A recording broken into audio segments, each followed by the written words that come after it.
Break के बाद स्वागत है आपका सत्ता के संग्राम में। आज उत्तर प्रदेश की 9 विधानसभा सीटों पर उपचुनाव हो रहे हैं और उत्तराखंड की 1 विधानसभा सीट पर उपचुनाव है। साथ ही साथ महाराष्ट्र के 288 सीटों पर चुनाव हो रहे हैं विधानसभा के, और झारखंड में भी 38 विधानसभा सीटों पर दूसरे फेज का मतदान हो रहा है। लगातार हम आपको ताजा अपडेट दे रहे हैं, लगातार सुबह से ही आपको मतदान की जानकारी दे रहे हैं। छिटपुट हिंसाओं के बाद भी मतदान जो है वो हो रहा है। और आज जो इस समय हम जिस सीट पर चर्चा करने वाले हैं वो उत्तर प्रदेश की जो सीट है फूलपुर और सीसामऊ, साथ ही साथ जो सीट है उत्तराखंड की केदारनाथ सीट, उस पर भी उपचुनाव हो रहे हैं और उसका भी हम इसमें जिक्र करेंगे। हमारे साथ मेहमान भी जुड़ेंगे, लेकिन चूंकि मेहमान जुड़े उससे पहले थोड़ा सा डिटेल हम देखना चाहेंगे कि किनके किनके बीच टक्कर है, मतदाता कितने हैं, जातीय समीकरण क्या है, जनादेश क्या है, तमाम बातें जिसको हम ग्राफिक्स के माध्यम से आपको दिखाएंगे। सीसामऊ और फूलपुर, ये फूलपुर की सीट आप देख सकते हैं दीपक पटेल बीजेपी से, सपा से मोहम्मद मुस्तफा सिद्दीकी और बसपा से जितेंद्र कुमार सिंह हैं। इनके बीच टक्कर है। टक्कर जो ये देखा जा रहा है कि बीजेपी और सपा में है। अच्छा, ये फूलपुर की जो सीट है इसमें मतदाता कितने हैं, हमारी सहयोगी वैशाली आपको बताएंगी कि मतदाताओं की संख्या क्या है। जी वैशाली। बिल्कुल बिल्कुल देवेंद्र जी, जिस तरीके से विधानसभा मतदाताओं की संख्या 340 है। पुरुष मतदाताओं की अगर जो बात किया जाए तो 2,23,056, और महिला मतदाता की अगर जो बात की जाए तो 1,83,748 है। ये तो मतदाता हैं। अगर जातीय समीकरण की बात की जाए तो जातीय समीकरण हम आपको बता दें कि यादव यहां पर सबसे ज्यादा है, 76,000 यादव मतदाता। अगर मुस्लिम मतदाताओं की बात की जाए तो यहां पर 54,000 हैं, ब्राह्मण मतदाता 38,000 हैं, कुर्मी मतदाता 32,000। आपको ग्राफिक्स के जरिए ये हम दिखा रहे हैं। पासी मतदाता 45,000, चमार मतदाता 35,000, बिंद कुशवाहा मौर्य मतदाता 34,000 और ठाकुर मतदाता 16,000। ये आप जातीय समीकरण यहाँ पर जो हैं, जीत हार 2022 की परिणाम क्या रहे हैं ये भी आप जान लीजिए। तो प्रवीण सिंह पटेल बीजेपी से यहाँ पर जीते थे और हारे थे मोहम्मद मुस्तफा सिद्दीकी सपा से, यानी कि मोहम्मद मुस्तफा सिद्दीकी तो यहां पर है, बीजेपी से दीपक पटेल आ गए। बाकी आपको बताएं कि 1962 से 2022 तक के उपचुनाव हैं। ये जनादेश देख लीजिए 2022 का, प्रवीण सिंह पटेल यहां पर जीते थे और मोहम्मद मुस्तफा सिद्दीकी सपा से हारे थे। और ये आप कौन कब जीता ये आप देख सकते हैं। यही अब अगर जो बात करें सीसामऊ की तो पीसीआर से निवेदन करेंगे कि अगर जो आप व्यवस्थित हो गए हो तो हमारे दर्शकों को सीसामऊ के भी दर्शन कराइए। और जो सीसामऊ वहां पर जो प्रत्याशी हैं, तो प्रत्याशी हैं सीसामऊ से सुरेश अवस्थी बीजेपी, नसीम सोलंकी सपा और वीरेंद्र कुमार बसपा से। यह आप देख सकते हैं तीनों दिग्गज। यहां भी वही बात है, सुरेश अवस्थी और नसीम सोलंकी, इन्हीं के बीच टक्कर है। हां, वीरेंद्र कुमार बसपा से हैं, बसपा के कोर वोटर हैं, किसके वोट काटेंगे जानेंगे। मतदाताओं के बारे में बताएंगी हमारी सहयोगी वैशाली। बिल्कुल तरीके से देवेंद्र जी, मतदाताओं की अगर हम बात करें तो कुल मतदाताओं की यहाँ पर संख्या जो है, चलिए कुल मतदाताओं की संख्या जो है 69,770 है। पुरुष मतदाता 1,43,213 और महिला मतदाता 1,26,556 हैं। तो और थर्ड जेंडर एक है। आपको बता दें जातीय समीकरण की तरफ अगर जो ध्यान दें थोड़ा सा, जातीय समीकरण भी, तो मुस्लिम 1,10,000, ब्राह्मण 70 से 75,000, दलित 60 से 65,000, वैश्य 25 से 30,000, सिंधी पंजाबी सिख 20 से 25,000 और कायस्थ 10 से 15,000। आप देख सकते हैं ये हैं जातीय समीकरण। बाकी कब कौन जीता कब कौन हारा हमारे ग्राफिक्स चलते रहेंगे और देख लीजिएगा। अब थोड़ी सी अगर जो बात करें कौन कब जीता, तो ये आप देख सकते हैं कि कौन कब जीता। 1974 से जो है 2022 तक। लेकिन एक चीज इसमें देखने वाली बात है कि कौन कब जीता में इरफान सोलंकी सपा से 2012, 17 और 22 लगातार जीतते रहे हैं। वहीं अगर जो कांग्रेस की बात करें तो संजीव दरियावादी 2002 और 2007 में विजयी रहे हैं। बीजेपी राकेश सोनकर बीजेपी 91 में, 93 में और 96 में विजयी रही है। ये इस तरह से हम देख सकते हैं कि कांग्रेस जो है 1974 में, फिर 1980 में, 1985 में, 2002 और 2007 में ये जीतती रही है। ये सीसामऊ है।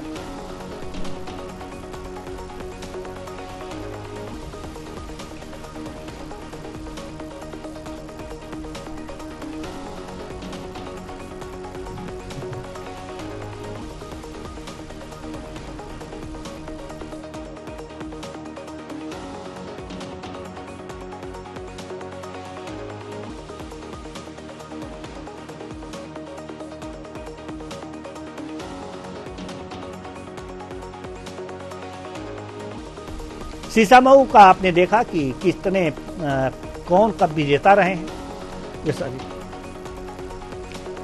अब चूंकि केदारनाथ सीट है तो इसके बारे में बाद में हम आपको जानकारी देंगे और हमारी सहयोगी भी बैठी हैं तो ये उनके बारे में जानकारी देंगी। लेकिन उससे पहले हमारे जो मेहमान हैं उनसे आपका परिचय करा दें और कुछ चर्चाएं भी हो जाएं। तो जो हमारे मेहमान है वेद प्रकाश मिश्रा जी, प्रवक्ता बीजेपी, बहुत बहुत स्वागत है आपका हमारे इस कार्यक्रम में। आदर्श कटियार जी, कांग्रेस जिलाध्यक्ष, आपका भी बहुत बहुत स्वागत है हमारे इस कार्यक्रम में। यश भारतीय जी, प्रवक्ता सपा, आपका भी बहुत बहुत स्वागत है हमारे इस कार्यक्रम में। उसके बाद राजनीतिक विश्लेषक नागेंद्र बहादुर शास्त्री जी, आपका भी बहुत बहुत स्वागत है हमारे इस कार्यक्रम में। चर्चा की शुरुआत हम करें उससे पहले एक चीज हम बता दें कि यश भारतीय जी, प्रवक्ता सपा, पूरे अपने फुल कलेवर में हैं, पहचान में आ रहे हैं। और हम चर्चा की शुरुआत करें वैशाली, इससे पहले हम ये चाहते हैं कि अगर हमारे जो मेहमान हैं उनके चेहरे पर मुस्कुराहट हो तो ये चर्चा वास्तव में विशेष रूप से होगी। अगर कड़वी बात भी हो जाएगी तो हल्की सी मुस्कुराहट के आगे वो खत्म हो जाएगी। चर्चा की शुरुआत करते हैं। 9 विधानसभा सीटें उत्तर प्रदेश में जिस पर चुनाव हो रहे हैं, उपचुनाव हो रहे हैं, मतदान हो रहा है। फूलपुर और सीसामऊ की हम बात करें, यही 2 सीटें अभी उत्तर प्रदेश में बची हैं। बाकी सीटों पर हमने चर्चा कर ली है, एक एक करके हम चल रहे हैं। तो शुरुआत हम इसी से करते हैं। फूलपुर, प्रयागराज की जो जिले की फूलपुर विधानसभा सीट है, इसकी बीजेपी से दीपक पटेल और सपा से मोहम्मद मुस्तफा सिद्दीकी हम पहले ही बता चुके हैं। वैशाली,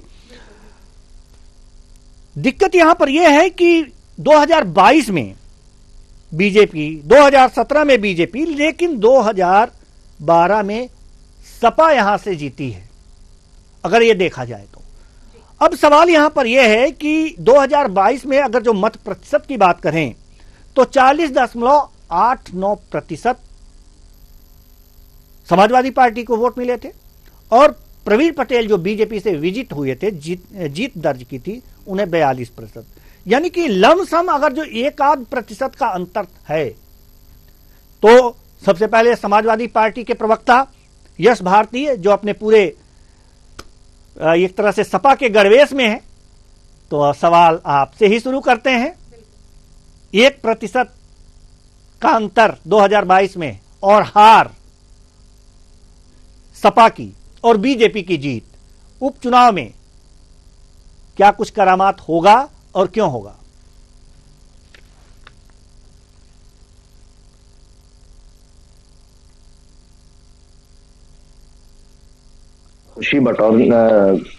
खुशी बिखेरने की बात कर रहे थे। समाजवादी पार्टी भी यही बात करती है कि लोगों के जीवन में खुशहाली आए, चेहरे पर खुशहाली नजर आए, ये सब चीजें होनी चाहिए।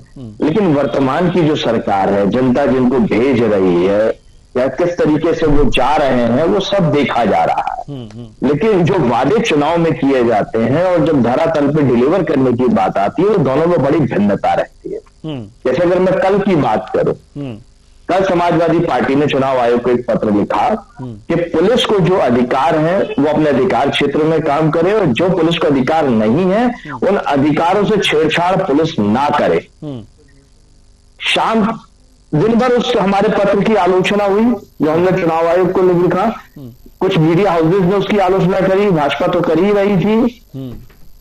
शाम आते आते तक चुनाव आयोग ने निर्देशित कर दिया सभी पुलिस अधिकारियों को, वरिष्ठ जनों को, कि पुलिस को किसी भी तरीके से चुनाव के संबंध में आईडी की जांच करने की, पहचान पत्र जांच करने का अधिकार नहीं है, वो पहचान पत्र की जांच ना करे। लेकिन आज जब सुबह चुनाव शुरू होता है, हम देखते हैं कि चुनाव आयोग के सारे नियमों की धज्जियां उड़ रही हैं। पुलिस बकायदा बैरिकेड लगा करके पहचान पत्र मांग रही है, तभी लोगों को अंदर आगे जाने दे रही है, पोलिंग बूथ तक, और रोकने का काम कर रही है। तो यानी पहले से जो चुनाव के जो नियम बने हुए हैं और पुनः उसको स्मरण कराते हुए चुनाव आयोग अगर निर्देशिका जारी कर रहा है, पत्र जारी कर रहा है, लेकिन पुलिस सुनने को तैयार नहीं है, तो ये निष्पक्ष चुनाव और भय मुक्त चुनाव तो बिल्कुल नहीं हो रहा है। ये भय बनाने का काम हो रहा है। जैसे हमने 2024 के लोकसभा चुनाव में संभल में देखा कि पूरे लोग जो लाइन में लगे थे वोट डालने के लिए, अपने मत अधिकार का उपयोग करने के लिए, उनको लाठीचार्ज करके किस तरीके से भगाया गया। उनकी पहचान किसी विशेष समुदाय, विशेष धर्म को देखते हुए की गई, और यही पूरे उत्तर प्रदेश में हो रहा है। कानून व्यवस्था हो, सत्ताधारी दल का व्यवहार हो, धर्म और जाति देख के, क्षेत्र देख के, उसका व्यवहार देख के काम किया जा रहा है जी। निष्पक्ष ना सरकार है, ना चुनाव होने जा रहा है। अब चुनाव आयोग को अपनी साख बचानी है, उसको देखना है कि किस तरीके से वो चुनाव करा रहा है, और पुलिस उसके नियमों की किस तरीके से धज्जियां उड़ा रही है। ये आपकी मीडिया के माध्यम से हम लगातार सुबह से देख रहे हैं। माननीय अखिलेश यादव जी ने स्पष्ट अभी एक ट्वीट के माध्यम से जनता से अपील करी है कि जिनको भी पुलिस मतदान का, मतपत्र का, अपने मत का उपयोग करने से वंचित कर रही है, भगा रही है, वो वापस जाए और अपना वोट का अधिकार का उपयोग करे।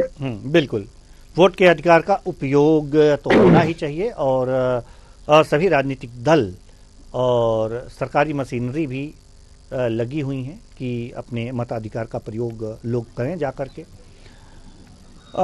सवाल यह है कि जो मैंने सवाल पूछा, आपने उसका जवाब न देकर के जो तात्कालिक इस समय की जो घटना थी उस पे आपने फोकस किया। खैर ठीक है, लेकिन सवाल यहाँ पर ये अब बीजेपी से आता है कि इस तरह की बातें क्यों हो रही हैं। अगर इस तरह की बातें हो रही हैं, चुनाव आयोग ने ऐसे आदेश जारी कर दिए हैं, तो उसका पालन होना चाहिए। अगर पालन नहीं हो रहा है तो बीजेपी को भी, बीजेपी भी तो एक पार्टी है, उसको भी एक तरह से इसका विरोध करना चाहिए। क्यों वेद प्रकाश मिश्रा जी? जी देखिए देवेंद्र जी, जो बात अभी सामने आई है, हमारे सपा के साथी ने कहा है, चुनाव मैदान में वो भी हैं और चुनाव मैदान में हम भी हैं। भारतीय जनता भी पार्टी भी चुनाव लड़ रही है और समाजवादी पार्टी भी चुनाव लड़ रही है। और इन्होंने एक पत्र कल जो चुनाव आयोग को लिखा, उसके परिप्रेक्ष्य में चुनाव आयोग ने दिशा निर्देश जारी किए। देखिए, सरकार के अधीनस्थ तो कोई प्रशासन काम कर नहीं रहा वर्तमान समय में। चुनाव आयोग के अंडर में पूरा का पूरा प्रशासन होता है जहां जहां चुनाव होते हैं अधिसूचना जारी होने के बाद। तो इस बात का आरोप लगाना कि सरकार इस तरीके का काम करा रही है, ये तो देखिए गलत आरोप है। इस आरोप का कोई मतलब नहीं बनता। आप कोई भी बात कहने के लिए स्वतंत्र हैं और चुनाव आयोग आपकी बात सुन रहा है और उसके आधार पर दिशा निर्देश भी जारी हुए हैं। तो आपको अगर चुनाव आयोग से दिक्कत है, प्रशासन से दिक्कत है, आप कह रहे हैं कि कोई हस्तक्षेप न करें, तो आप भी सरकार में रहे हैं, आपके समय में भी चुनाव हुए हैं। आपको विधिवत इस बात की जानकारी है कि लॉ एंड ऑर्डर बनाए रखने के लिए स्थानीय प्रशासन को क्या कुछ करना होता है। इसके लिए हमें बहुत ज्यादा विस्तार में जाने की आवश्यकता नहीं।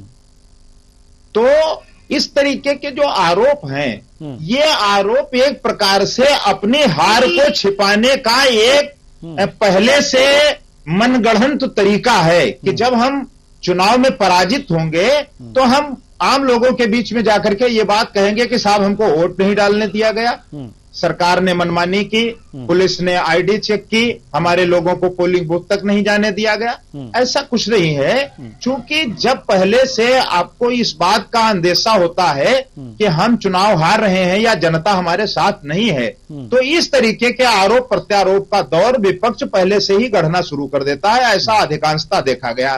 कभी ईवीएम पर आरोप है, तो कभी जिला प्रशासन पर आरोप है, तो कभी चुनाव आयोग पर आरोप है।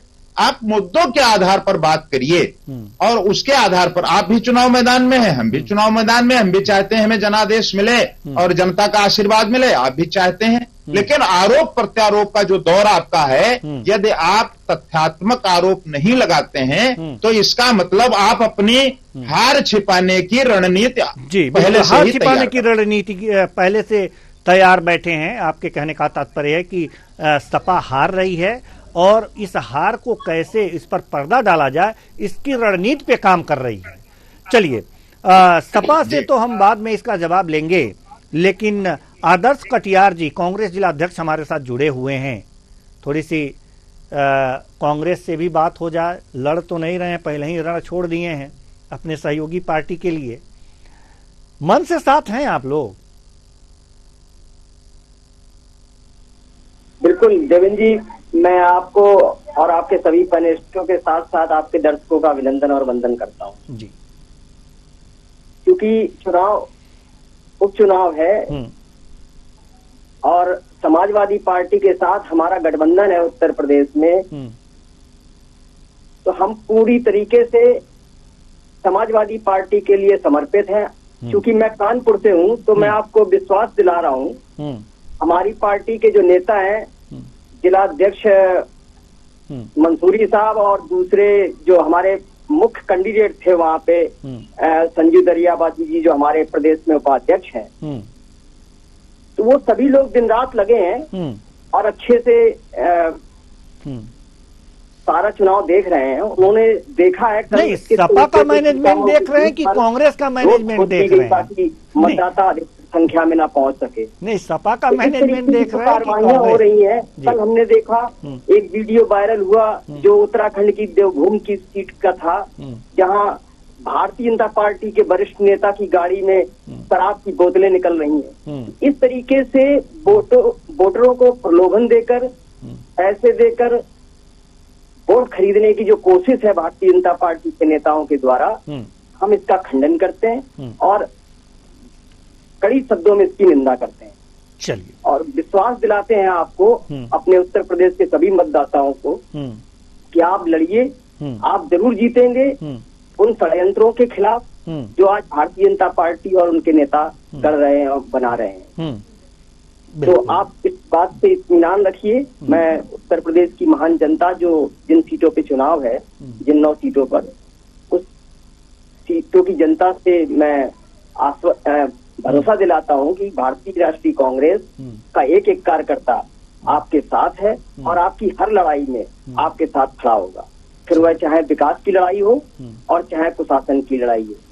हम भारतीय जनता पार्टी के कुशासन के खिलाफ नामबंद है, समाजवादी पार्टी के साथ कंधे से कंधा मिलाकर आगे बढ़ रहे हैं। जिस तरीके से आदरणीय अखिलेश यादव जी ने स्पष्ट किया कि हम कांग्रेस के मजबूत साथियों में से एक हैं, तो हम भी उन्हें आश्वस्त कर रहे हैं, कांग्रेस पार्टी आपको ऐसा कोई मौका नहीं देगी जिसमें आप उंगली उठा सकें।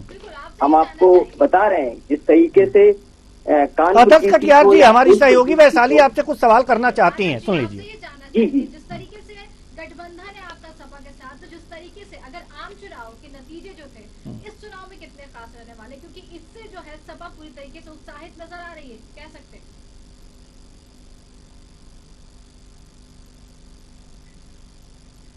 जी, मुझे आवाज क्लियर नहीं आ रही है, थोड़ा सा।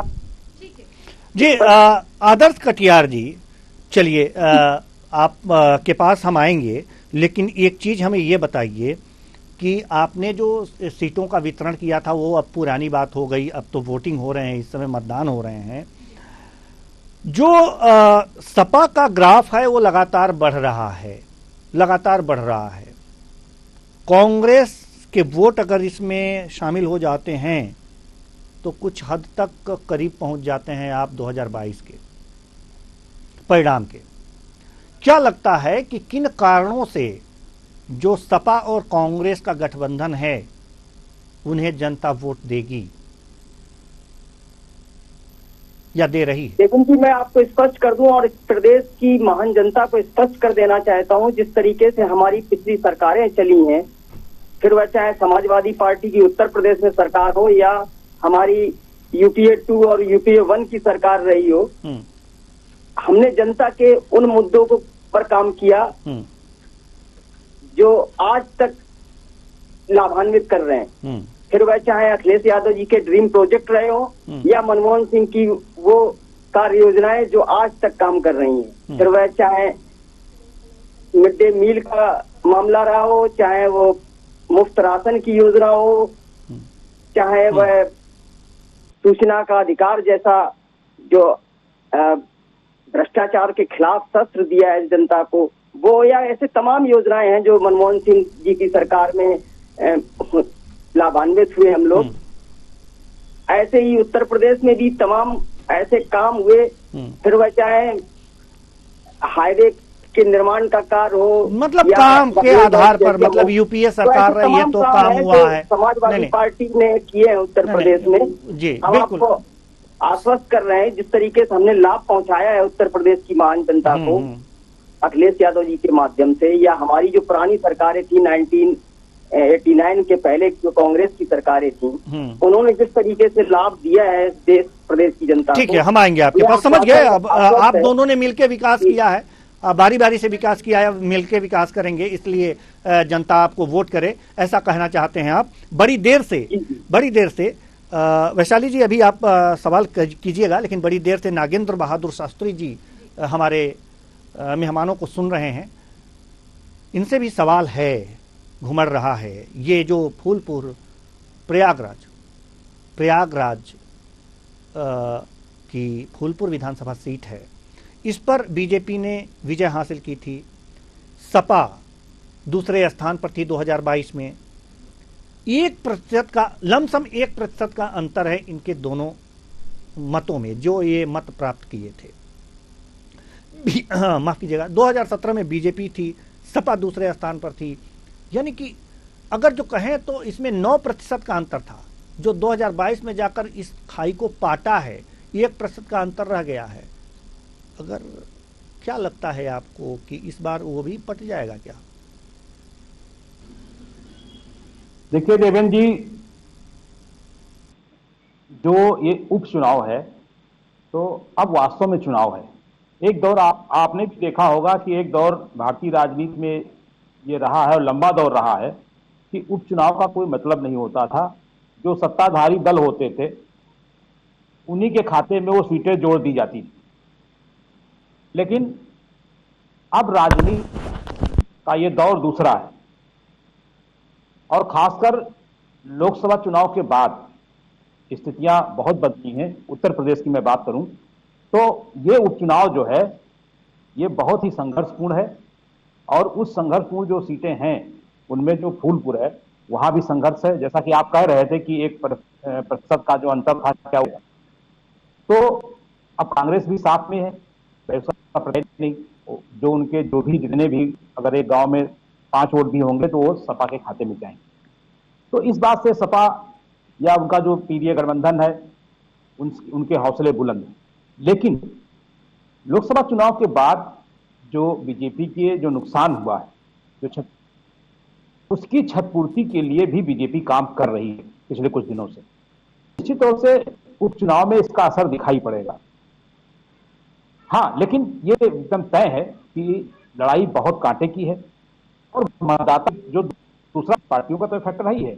लेकिन आप सुबह देख रहे थे कि किस तरीके से, माना कि थोड़ा मौसम खराब है, थोड़ा कोहरा है, लेकिन जिस तरीके से 9 बजे तक मतदान के जो आंकड़े आए वो बहुत चिंताजनक थे। हमको लगता है कि 5 पॉइंट कुछ सीसामऊ में था और यहाँ शायद फूलपुर में 8 पॉइंट कुछ था। तो ये 9 बजे तक जो मतदान था, ये बहुत ही, इसका मतलब एक और निकाला जा सकता है कि मतदाता जो है वो भी बहुत फूंक फूंक कर कदम रख रहा है। मतदाता के पत्ते भी बंद हैं। ऐसा नहीं हम लोग कह सकते हैं कि कोई अंदाजा लगा के कि किसी के खाते में सीट लिख दें। दोनों मोर्चों पर अच्छी सेना मजबूती से लड़ रही है। अभी हमारे जो पैनल में बैठे समाजवादी पार्टी के थे, वो कुछ उनकी बातों से निराशा झलक रही थी, जो जिस तरह से बता रहे थे। खैर उसको बीजेपी ने गोच भी लिया तुरंत। खैर वो अपना उनका पार्टियों का मतलब है। लेकिन कुल मिला के मैं देवेंद्र जी यही कहूंगा कि चुनाव संघर्षपूर्ण है और हम लोग भारतीय जनता पार्टी को लोकसभा के परिप्रेक्ष्य में देखना उचित नहीं होगा कि अभी वही है दौर है, क्योंकि डैमेज कंट्रोल की पूरी कोशिश की है बीजेपी ने और उसका रंग भी दिख रहा है। तो अब मामला जो आज की तारीख में जो मतदान हो रहा है वो बहुत ही ढंग से हो रहा है और कांटे की टक्कर हो रही है फूलपुर जी। और मैं नागेंद्र बहादुर सिंह चौहान हूं। आज हमको आपने देवेंद्र जी शास्त्री की डिग्री दे दी है जी। जी माफ कीजिएगा, तो माफ कीजिएगा, आगे लगा लूंगा। हमारे पास माफ कीजिएगा, हमारे पास चौहान जी ही लिख रहे हैं जी। इसके लिए हम क्षमा चाहते हैं आपसे नागेंद्र बहादुर जी। नागेंद्र बहादुर चौहान जी, शास्त्री हमने हटा दिया है। तो अब आगे जो अब बात हम कर लें सीसामऊ की, तो सीसामऊ विधानसभा पर हम चाहेंगे कि हमारी सहयोगी वैशाली जी अपने सवालों की शुरुआत करें। बिल्कुल बिल्कुल देवेंद्र जी, जिस तरीके से सवाल मेरा बीजेपी से ही है, शुरुआत वहीं से करते हैं। जिस तरीके से अगर सीसामऊ सीट की बात करें तो हॉट सीट मानी जा रही है, लेकिन मुस्लिम बहुल क्षेत्र होने के कारण यहाँ पर जो है कह सकते हैं कि कहीं ना कहीं थोड़ी बहुत जो लड़ाई है वो बीजेपी और सपा के बीच में ज्यादा देखने को मिल रही है। चलिए, वेद प्रकाश मिश्रा जी, सवाल आपसे था जी, शायद कहीं ध्यान जी, सवाल आपसे नहीं बताइए जी। हमारी सहयोगी वैशाली जी ने आपसे सवाल किया है कि जी सीसामऊ में नसीम सोलंकी यानी कि सपा और बीजेपी के बीच कुछ विशेष टक्कर है, लेकिन यहाँ पर आप जो पिछला रिकॉर्ड देखें तो 2012 में सपा, 2017 में सपा, 2022 में सपा, बीजेपी दूसरे स्थान पर 2022 में 8% का अंतर है। कहने का तात्पर्य यही है। क्या लगता है इस बार? देखिए, ऐसा है देवेंद्र जी, वैशाली जी को भी मैं ये बताना चाहूंगा कि जो सीसामऊ की स्थिति है वहां स्थिति बिल्कुल भिन्न है और जो 8% का अंतर है उसको हम समाप्त करने की कोशिश कर रहे हैं। हम जनता के बीच में अपनी योजनाओं को लेकर के गए हैं और मुझे उम्मीद है कि इस बार हमें वहां जीत मिलेगी। लेकिन जो ग्राफ है वो जरूर ज्यादा रहा है और उस को करने के लिए कार्यकर्ता वहां रात दिन इन लोगों के बीच में रहे हैं। हमने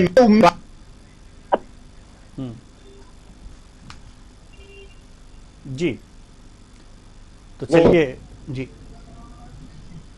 जी जी बताइए बताइए। वेद प्रकाश मिश्रा जी, आपकी आवाज नहीं आ रही थी, इसलिए आपके वाक्य पूरे नहीं हो पाए। क्या कहना चाह रहे थे? अब आई आवाज मेरी? हाँ बिल्कुल बिल्कुल। मैं ये कह रहा था कि जो सीसा मऊ की बात आप बता रहे हैं, उस बात को हम एक्सेप्ट करते हैं कि वहां का जो चुनाव है वो अन्य जगहों से भिन्नता रखता है, क्योंकि वहां पर वोटों का जो ध्रुवीकरण है वो हमारे अनुकूल नहीं है, वो समाजवादी पार्टी के पक्ष में रहा है। क्योंकि जो समाजवादी पार्टी के साथ वहां के लोग जुड़े हुए हैं वो उसका अंतर हमारे और उनके बीच में बहुत ज्यादा है। लेकिन हमने इस बार प्रयास किया है, घर घर जाकर के अपनी बात रखी है और आम आवाम से मिले हैं, और मुझे ये उम्मीद है कि इस बार हमें जनता का आशीर्वाद मिलेगा और हम चुनाव जीतेंगे। लेकिन अगर जो 2017 की बाबात करें, 2017 की, तो इसमें 43% वोट मिले थे आपको और 42.83 यानी कि कम हो गए आप। वहीं अगर जो सपा की बात करें तो 47% 2017 में था और 50% हो गए। तो ये तो बढ़ गया, ये तो बढ़ते हुए क्रम में जा रहे हैं। सपा बढ़ते हुए क्रम में जा रही है, आप घट रहे हैं, कैसे मान लें हम इस बात से इनकार नहीं करते हैं कि वहां हमारी स्थिति बहुत मजबूत है, लेकिन परिस्थितियां बदली हैं। सरकार का दूसरा कार्यकाल है और जो भी विकास योजनाएं सरकार की ओर से आई हैं वो पूरे देश के आम आवाम को निर्बाध रूप से मिल रही हैं। तो हम ये अपेक्षा करते हैं कि जनता इस बार ये निर्णय लेगी कि भारतीय जनता पार्टी के साथ जो है वो हमको सपोर्ट करें ताकि हम और आगे विकास की योजनाओं में उनका सहयोग कर सकें। आप ही से मेरा सवाल है, जिस तरीके से अगर हम बात करें कि इरफान सोलंकी जब इनको सजा हुई तो इसके बाद इनकी पत्नी को यहाँ पर ये सीट दे दी गई है, इनकी पत्नी यहाँ पर लड़ रही है नसीम सोलंकी, तो यही जानने की कोशिश कर रहे हैं क्या यहाँ पर जनता उन पर विश्वास जता रही है, जनता को उनको भरोसा मिलता हुआ नजर आ रहा है? पूरी तरीके से साफ देखा जा रहा है कि जनता भरोसा जता रही है। देखिए, एक स्वाभाविक बात है कि एक दुष्प्रचार किया गया भारतीय जनता पार्टी के विपरीत जी कि भारतीय जनता पार्टी एक विशेष वर्ग के लोगों को परेशान कर रही है। और जब ये बात उन्होंने लोगों के बीच में रखी तो हमने भी अपनी बात समझाने का प्रयास किया है कि ये एक भ्रम फैलाया जा रहा है। भारतीय जनता पार्टी की ऐसी कोई मंशा नहीं है। अगर कोई आदमी कोई गलत काम करेगा तो उसके खिलाफ कार्रवाई होगी और कानून अपना काम कर रहा है। जो भी बात चल रही है उसके लिए माननीय न्यायालय निर्णय ले रहा है। भारतीय जनता पार्टी का इसमें कोई योगदान नहीं है, जांच एजेंसियां काम करती हैं। लेकिन फिर भी अगर वो लोग अपनी बात जो भारतीय जनता पार्टी के विपरीत समझाते हैं तो हम कोशिश करते हैं कि लोग हमारी बात समझें और हमारे साथ आए। हम जनता के बीच में बेहतर काम करने के लिए तैयार हैं। तो हम उम्मीद करते हैं कि शायद इस बार हमको कुछ वहां जनादेश मिलेगा और हम सफल होंगे। चलिए, जनादेश तो आपको मिलेगा और सभी चाहते हैं कि जनादेश मुझे मिले। सपा प्रवक्ता से हमारा संपर्क टूट गया है, लेकिन उनके सहयोगी जो कांग्रेस के हमारे साथ नेता आदर्श कटियार जी हमारे साथ बने हुए हैं, तो सेम ही सहयोगी हैं, तो जवाब आप भी दे सकते हैं।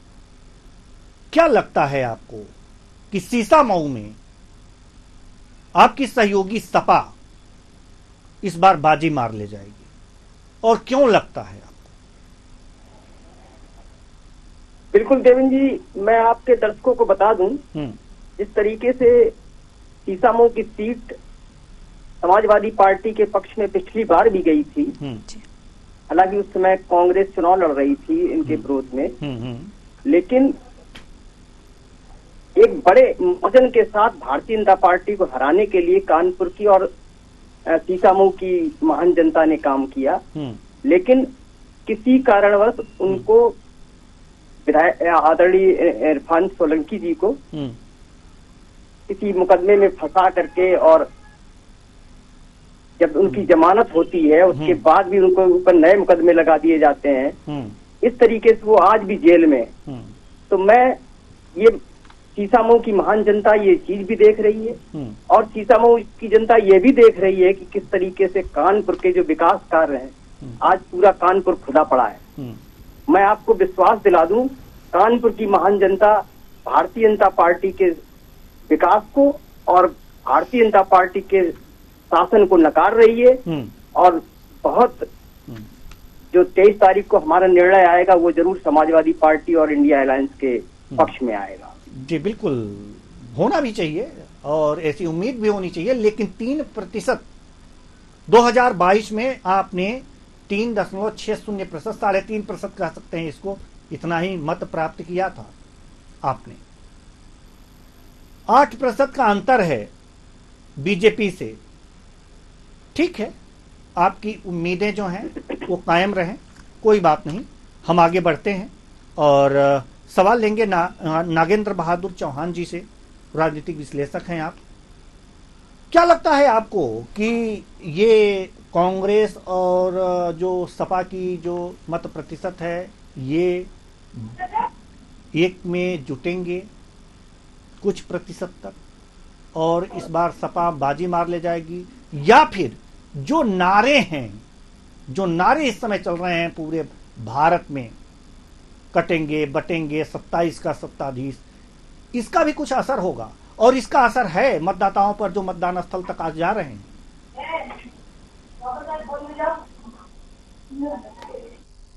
कि भारतीय राजनीति में पीछे तमाम चुनाव ऐसे हुए हैं कि अंतिम दौर में कोई ऐसा जुमला या ऐसा कोई नारा आया जिसने पूरे प्रदेश को बदल कर रख दिया। क्योंकि हम भी आपको बुला लेंगे। हमारे देश की जो राजनीति है वो बड़ी नाजुक मिजाज है और जो मतदाता हमारा है वो भी भोलेनाथ तरीके का है, कुछ भी दे सकता है, तांडव भी कर सकता है। खैर आते हैं सीसामऊ पे। सीसामऊ विधानसभा क्षेत्र का जो सीसा साफ होगा वो तो खैर मतदान के बाद जब मतगणना होगी तब होगा, लेकिन जहां तक जो सूचनाएं वहां से आ रही हैं उसमें एक वहां पर वर्ग है, जाति है जो लड़ाका जाति है, उसको खटिक कहते हैं। और उत्तर प्रदेश में अलग अलग सीटों पर कहीं कुछ संख्या है कहीं कुछ संख्या है। सीसामऊ में भी खटिकों की एक संख्या है और ठीक ठाक स्थिति में वो लोग हैं और कई बार वो लोग यूनाइट होकर उनका अगर देखा जाए ट्रेंड पूरे उत्तर प्रदेश में खटिकों का तो ज्यादातर समाजवादी पार्टी के साथ वो खड़े दिखाई देते हैं पीछे जी। और अभी कुछ सीटों पर पीछे चुनाव में भारतीय जनता पार्टी को भी उन्होंने हाथों हाथ लिया जी। तो मेरे जो सूत्र हैं वहां पर उनका कहना है कि हो सकता है कि इस बार जो खटिक वर्ग का जो मतदाता है वो बीजेपी के साथ बच जाए, क्योंकि जो आप देवेंद्र जी कह रहे हैं ना कि वो नारे लग रहे हैं कटेंगे तो बटेंगे और तरह के नारे हैं पूरे देश में, उसका प्रभाव भी मतदाताओं पर है। तो उस तरह से अगर देखा जाए तो सीसामऊ में भी मतदाताओं को थोड़ा सा प्रभावित किया है और उसी का प्रभाव होगा कि खटिक या और कुछ और लोग हैं दूसरी जो हिंदू जातियां हैं जो समाजवादी पार्टी या गठबंधन के साथ पहले से थे जी, कुछ परिवर्तन उसमें देखने को मिल रहा। अगर ये परिवर्तन होता है और अगर आज जो इस तरह से परिवर्तित होकर मतदान करेंगे तो हो सकता है कि बीजेपी इस रेस को जीत जाए जी। बाकी लड़ाई बहुत बढ़िया है, बहुत खूबसूरत लड़ रहे हैं दोनों लोग, जैसी लड़ाई होनी चाहिए वैसी ही है। जिन कांटे की टक्कर है। एक अंतिम सवाल यश भारतीय प्रवक्ता सपा से, चूंकि आपसे संपर्क टूट गया था इसलिए जानना जरूरी है कि सीसामऊ में क्या आप अपनी स्थिति बरकरार रख पाएंगे, अपनी सीट बरकरार रख पाएंगे, या फिर जैसे आकलन अभी नागेंद्र बहादुर चौहान जी ने कहा है किया है वैसा कुछ हो सकता है? देखिए निश्चित तौर पे हम अपनी सीट को बहाल रख पाएंगे, लेकिन देवेंद्र जी जैसा अभी पूर्व वक्ता जी ने कहा, शुरुआत में उन्होंने मुझे निराशा का परिचय देते हुए बताया कि निराशा दिख रही है सपा प्रवक्ता से, और अंतिम समय में आते आते उन्होंने कह दिया कि खुशहाली दिख रही है, मुस्कुरा रहे हैं, चेहरा अच्छा दिख रहा है। ठीक है, वो अपना आकलन करते रहे, लेकिन स्थितियां जो दिख रही है, माननीय अखिलेश यादव जी ने अभी प्रेस वार्ता करते हुए स्पष्ट कहा है, जिस तरीके से कुंद्रिका के थाना अध्यक्ष, मीरपुर पुलिस अध्यक्ष Anil Kumar Singh, DCP central control, inspector Dinesh Singh विशिष्ट, कर्नल इंस्पेक्टर, ऐसे अधिकारी जो मिलकर के बेईमानी करने का काम कर रहे हैं, वोटरों के मताधिकार को प्रभावित करने का काम कर रहे हैं, निष्पक्ष चुनाव जो हो रहा है उसको प्रभावित करने का काम कर रहे हैं, ये जो शासकीय जिम्मेदारी उनको मिली हुई है उसको नहीं ठीक तरीके से निभा रहे हैं। उसके लिए माननीय अखिलेश यादव जी ने कमिश्नर साहब से भी बात करी और बड़ा स्पष्ट कहा है। फैसला प्रेस वार्ता में जो उन्होंने कहा है, एक मिनट, फैसला हमारे पक्ष में ही आएगा, लेकिन कल कोर्ट किसी को नहीं छोड़ेगा। सबकी नौकरी, पेंशन, समाज में बनी हुई इज्जत जाएगी, बेईमानी का ठप्पा लगेगा, हमेशा के लिए अपनी जिंदगी बर्बाद कर लेंगे।